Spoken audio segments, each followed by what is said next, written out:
Please subscribe for more updates. Bell button pi click చేయండి. ఓటర్ల జాబితా తయారు నుంచి మొదలుకొని అడుగడుగునా మనకు ఎన్నికల కమిషన్ వైఫల్యం కనబడుతోంది. ఎన్నికల కమిషన్ విశ్వసనీయత, నిష్పాక్షికత ప్రశ్నార్థకమైంది. ఇది భారతదేశ సమాజానికి చాలా ప్రమాదకరం. ఎందుకంటే ఎన్నికల కమిషన్ పైన విశ్వాసం లేకపోతే ఎన్నికల ప్రక్రియ పైన విశ్వాసం పోతుంది. అయితే కొన్ని విమర్శలు చంద్రబాబు నాయుడు పొలిటికల్ విమర్శలు చేశాడు. సైకిల్కి ఓటేస్తే అది బీజేపీకి పోతుంది, జగన్కి పోతుంది. ఇద్దరికి ఎందుకు పోతుంది? ఎవరికైనా ఒక్కరికి పోవాలి. సో కానీ అది కొంత ముఖ్యమంత్రి స్థాయిలో అలా వ్యాఖ్యానించడం ఆశ్చర్యాన్ని కలిగిస్తుంది. నిజంగానే అదే జరిగితే టీడీపీ వాళ్ళు కొన్ని లక్షల మంది ఓట్లు వేసి ఉంటారు కదా. కొన్ని లక్షలు. టీడీపీ అనేది చిన్న పార్టీ కాదు, వేలాది మంది కార్యకర్తలు ఉన్న పార్టీ, కోట్లాది ఓట్లున్న పార్టీ, లక్షలాది మంది సానుభూతులు పనులున్న పార్టీ. గెలవచూడొచ్చు. కానీ ఎప్పుడైతే ఇది జరుగుతుందో ఒక 1000 మందో, 5000 మందో, 10,000 మందో, 20,000 మందికి వాళ్ళు ఆ వీవీపీటీ మిషన్లో వేరే పార్టీకి పడుతున్నట్టు కనిపించింది అనుకోండి, వెంటనే వచ్చి పోలింగ్ బూత్ ముందర కూర్చొని ధర్నాలు చేయాలి. ఊరుకుంటారా? నిజంగా చంద్రబాబు నాయుడు కూడా ధర్నా చేయాల్సిందే. నేను ఓటేస్తే అది ఇంకో పార్టీకి పోయిందని. సో ఇక డబ్బాలో పడది, మరి వేరే పార్టీకి ప్రింట్ అయ్యి డబ్బాలో పడుతుందా? పడదు కదా. వీవీపీటీ మిషన్లో నేను కూడా ఓటేశాను, నేను కూడా నా ఓటు ఎవరికి వేసానో చూసుకున్నా కదా. వీవీపీటీ మిషన్లో క్లియర్గా కనబడుతుంది కదా. కనబడిన తర్వాతనే డబ్బాలో పడుతుంది. అందువల్ల ఇలాంటి విమర్శలు కూడా చేయడం వల్ల మరి, ఎందుకంటే ఒక్క చంద్రబాబు నాయుడే అంటున్నాను నేను ఓటేస్తే అని, మరి వేల తెలుగుదేశం ఓట్లు మరి బీజేపీకో వైఎస్ఆర్ కాంగ్రెస్కో పడితే ఎన్నికలు బహిష్కరించండి. ఇప్పటికైనా రిజల్ట్ రాకముందే బహిష్కరించండి. ఇప్పుడు ఎందుకంటే ఒకవైపు ఎన్నికల్లో గెలుస్తామంటున్నారు, మాకే 120 సీట్లు వస్తాయి అంటున్నారు. మరోవైపు ఎన్నికలే కావి, మేము ఒకరికి ఓటేస్తే ఇంకొకరు పడ్డాయి అంటున్నారు. రెండింటిలో ఏదైనా ఒకటి నిజం కావాలి కదా.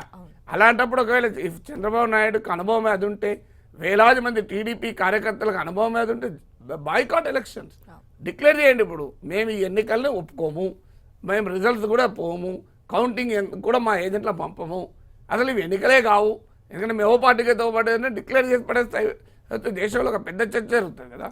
ఇంతవరకు భారతదేశ చరిత్రలో నాకు గుర్తున్నంత వరకు ఒక ఎన్నికలు జరిగాక ఒక పార్టీ ఇది ఎన్నికలే కావు మేము బహిష్కరిస్తున్నాం అని అన్నట్టు ఉదాహరణ లేదు. ఎందుకంటే కౌంటింగ్ మీకు పోకండి, మీరు డిక్లేర్ చేయండి, మేము ఎవరికి ఓటేది ఇంకోరికి పడ్డది, అందుకని మేము నమ్మ ఎన్నికలనే. కానీ అలా అంటలేరు కదా.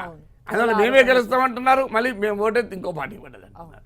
సో అది కొంత ఎక్స్ట్రీమ్. ఎందుకంటే మనం 100 మంది ఓటర్లను తెలిసిన వాళ్ళు అడగండి, మీరు ఒక బటన్ నొక్కితే ఇంకో పార్టీకి పడ్డదా అని. అది అంటే టెక్నికల్ అంశాలు. వివేది కూడా అదే పాయింట్ ని హైలైట్ చేసి చెప్పారు వీళ్ళు చేసినటువంటి ఆరోపణలకు సంబంధించి. అంటే అదే అంటున్నా, ఇలాంటి ఆరోపణలు చేసినప్పుడు ఏంటంటే ఇప్పుడు 2 అంశాలు. ఎన్నికల కమిషన్ పైన జెన్యూన్గా క్వశ్చన్స్ ఉన్నాయి, ఎన్నికల కమిషన్ పైన పొలిటికల్ క్వశ్చన్స్ ఉన్నాయి. ఇప్పుడు చంద్రబాబు నాయుడు నేను మా సైకిల్కి వస్తే ఇంకో పార్టీకి పడ్డది అన్నది పొలిటికల్ విమర్శ. జెన్యూన్ విమర్శ ఏంటి? ఈవీఎంలు ఎందుకు మొరాయించాయి, ఈవీఎంలు గంటల తరబడి ఎందుకు మొరాయించాయి, ఓటర్ల జాబితా ఎందుకు సరిగా లేదు. సో ఈ 2 కలిపే వరకు ఏమవుతుందంటే జెన్యూన్ క్వశ్చన్స్ పక్కపోతున్నాయి, పొలిటికల్ క్వశ్చన్స్ ముందుకు వస్తున్నాయి.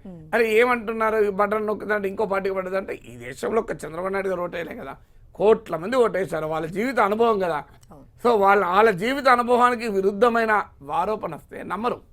వాళ్ళ అనుభవానికి నిజమైన ఆరోపణ ఏంది, మా ఓటు గల్లంతైంది, చాలామంది ఓట్లు గల్లంతైన అంటే కనెక్ట్ అవుతారు, కరెక్టే కదా, నా ఓటు కూడా గల్లంతైంది కదా అని, లేదా మా ఇంట పక్కా ఓటు గల్లంతైంది కదా అని.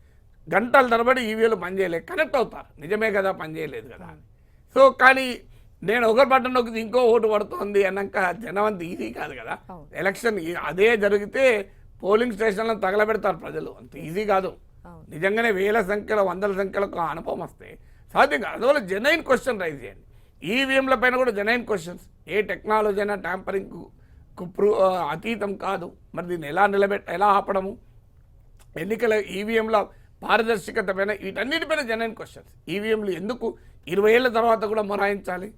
ఇవి వదిలేసి నువ్వు అసలు ఎన్నికలు కావు, ఈ ఎన్నికలు ఒక పార్టీ కోటేస్తే ఇంకో పార్టీ కోటేస్తున్నాయి అనే ప్రశ్న వచ్చినప్పుడు మరి 2014లో ఈవీఎంలు పనిచేశాయి కదా. మరి 2014 నుంచి 2018 వరకు మోడీతో కలిసే ఉన్నప్పుడు, మీరు అశోక్ గజపతి క్యాబినెట్లో ఉన్నప్పుడు ఈవీఎంలను వద్దంటూ ఆయన క్యాబినెట్లో రైజ్ చేయొచ్చు కదా. చేశారు ఎప్పుడైనా? పార్లమెంట్లో టీడీపీ ఎంపీలు ఎప్పుడైనా ఈవీఎంలకు వ్యతిరేకంగా పార్లమెంట్లో ఒక ప్రతిపాదన చేశారా? ఈవీఎంలను రద్దు చేయాలి. ఇలాంటివన్నీ. అసలు ballot paper back to ballot అనేది పార్లమెంట్లో ఎంపీల సంతకాలు తీసుకున్నారా? మనం ఎక్కడైనా విన్నామా? 4 ఏళ్ళు ఉన్నారు కదా టీడీపీ వాళ్ళు, ఎన్డీఏలోనే ఉన్నారు కదా.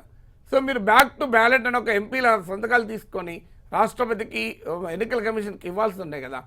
మరి ఆ పని ఎందుకు చేయలేదు? లేదు ఒక ప్రైవేట్ మెంబర్ బిల్లు పెట్టండి ఈ బ్యాలెట్ పేపరే ఉండాలి అని, లేదు ఒక చర్చ తీయండి, ఒక నోటీస్ ఇవ్వండి. ఇచ్చారు ఎప్పుడన్నా పార్లమెంట్లో? మరి 4 ఏళ్ళు ఎందుకు ఇవ్వలేదు అనే క్వశ్చన్ వస్తుంది కదా. అందువల్ల అంటే మీరు అధికారంలో భాగమైనప్పుడు, మీకు అవకాశం ఉన్నప్పుడు ఈ వ్యవస్థను ప్రశ్నించకుండా ఇప్పుడు ప్రశ్నించే వరకు, అందులో రాజకీయంగా ప్రశ్నించే వరకు డెఫినెట్గా క్వశ్చన్స్ వస్తాయి.